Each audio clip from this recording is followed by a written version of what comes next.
सफल बने, समर्थ बने, पावन बने जीवन। मीठी मुरली सुन के पाए सुख सघन। आज का चिंतन, आज का चिंतन। ओम शांति। Good morning. मीठा बाबा, खुशियों का सागर, आज हम बच्चों को कह रहे हैं पद का आधार पढ़ाई पर है। पढ़कर फिर पढ़ाना है, गली गली में जाकर बाप का परिचय देना है। आज बाबा हम बच्चों को पूछ रहे हैं, तुम बच्चों को किस इच्छा से परे रहकर सेवा में लगे रहना है? बाबा कहते हैं तुम रहम दिल बच्चे हो, तुम्हें किसी से पैसा लेने की इच्छा नहीं रखनी है। इस इच्छा से परे रहकर दान करने की सेवा में, दूसरों को आप समान बनाने में लगे रहना है। बुद्धि मेरे है, जिसकी तकदीर में होगा वो बीज अवश्य बोएंगे। अगर कोई वाचा या कर्मणा सेवा नहीं कर सकते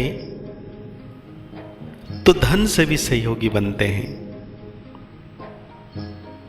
गरीब बच्चे तो चावल मुट्ठी देकर महल ले लेते हैं।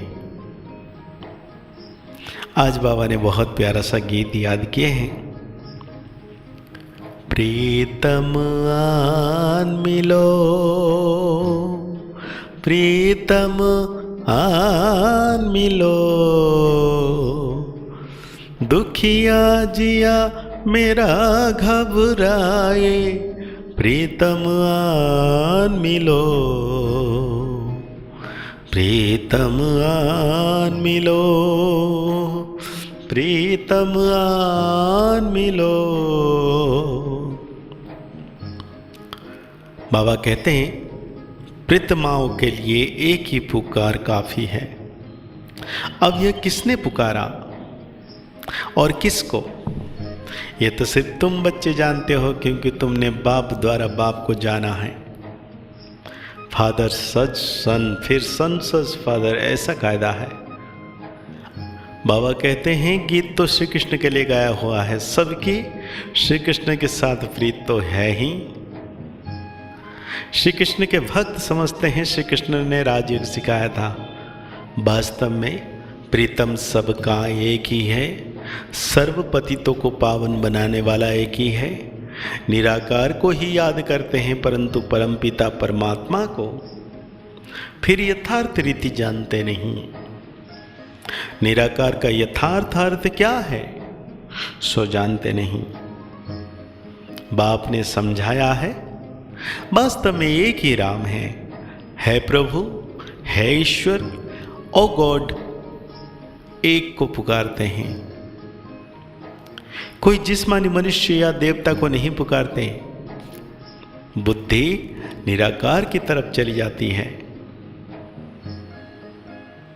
अपने धर्म के भाई बहनें भी लड़ते रहते हैं। जब सभी दुखी होते हैं तो बाप कहते हैं मुझे याद करो, क्योंकि सर्व का पतित पावन मैं ही हूं। प्रीतम तो सब प्रीतमाओं का एक ही है। सजनी साजन को याद करती है, प्रीतमाएं याद करती है, प्रीतम आन मिलो। तुम कहते हो बाबा सर्विस नहीं होती है, परंतु सर्विस के तरीके तो बहुत बताते हैं। अभी दशहरा आता है, देवियों की पूजा भी सब जगह होती है, तो वहाँ भी जाकर समझाना चाहिए, बाप की पहचान देनी चाहिए। वो है परमपिता परमात्मा निराकार बाप। हम आत्माएं भी मूल वतन में रहती है। वतन घर को भी कहा जाता है। हम आत्माओं का बाप भी वहाँ परम धाम में रहते हैं। बाप बच्चों को भेज देते हैं, यह भी ड्रामा अनुसार ऑटोमेटिकली चलता रहता है। उनको भी अपने समय पर आना पड़ता है। एक बाप है, बाकी सब है आत्माएं। बाबा कहते हैं बच्चों के लिए सर्विस तो बहुत है।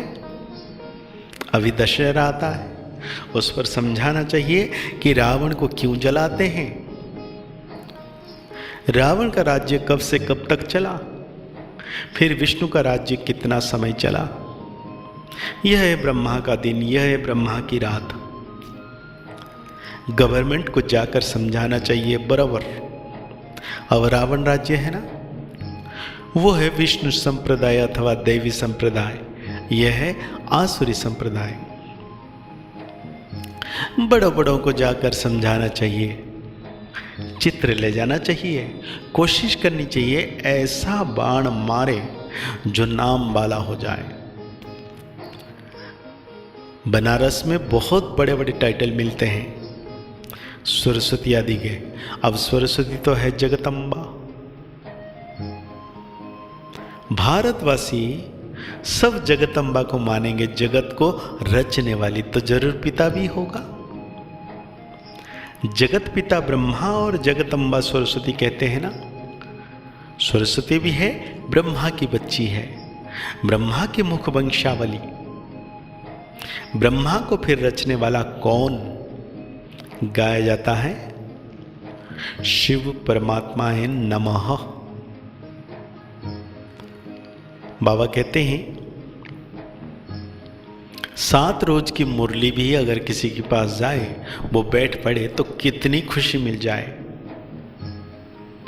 पढ़ना जरूर चाहिए। कोई भी लुल्ला लंगड़ा गूंगा भी यह पढ़ सकता है।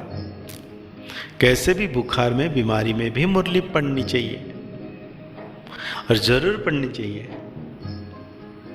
बाबा कहते हैं तुम सिर्फ बोलो तुमको 2 बाप हैं तो जिसे बरसा लेना होगा, वो उसी समय इन 2 अक्षर को भी समझ जाएंगे। यह नॉलेज ही ऐसी सहज है, बाप को याद करने से सारा चक्र बुद्धि में आ जाता है। जितना बुद्धि में चक्र फिराएंगे तो चक्रवर्ती बनेंगे। बाप कहते हैं जो मेरे भक्त हैं अथवा लक्ष्मीनारायण आदि को मानने वाले हैं, उन्हों को समझाओ तुम ही देवी देवता थे। 84 का चक्र लगाया, अब फिर देवता बने। तुम हो नर से नारायण बनने वाले। यह नॉलेज ही है स्वराज्य योग। हर एक की बुद्धि समझ सकती है। हम मम्मा बाबा को फॉलो करते हैं। पुरुषार्थ करना चाहिए ना। यह ज्ञान सागर तो गलियों में नहीं जाएगा ना। बाबा पब्लिक में भाषण कर सकते हैं। बाप कहते हैं मैं तो बच्चों के सामने बैठ भाषण करूंगा। मैं सबका बाप हूं, तुम माताएं कुमारियां हो। तुमको जाकर भाषण करना है, मतलब सेवा करनी है, बाप का परिचय देना है। फिर भी तुम बीके हो। अभी जगदम्बा पर कितना बड़ा मेला लगता है। कहते हैं कोई शरीर छोड़ते हैं तो समझते हैं ड्रामे में उनका इतना ही पार्ट था। तो अनन्य बच्चे जो होते हैं वो आते हैं। कोई तो बहुत आंसू बहाते हैं, पछताते हैं, हमने सर्विस नहीं की, बाप का कहना नहीं माना। ऐसे भिन्न भिन्न प्रकार के होते हैं। तो आज बाबा धारणाओं में हम बच्चों को कहते हैं रचता योगी वन सेवा करनी है, मनसा वाचा कर्मणा किसी भी प्रकार की सेवा में बिजी रहना है। रात को जाग कर कमाई करनी है, नींद को जीतने वाला बनना है।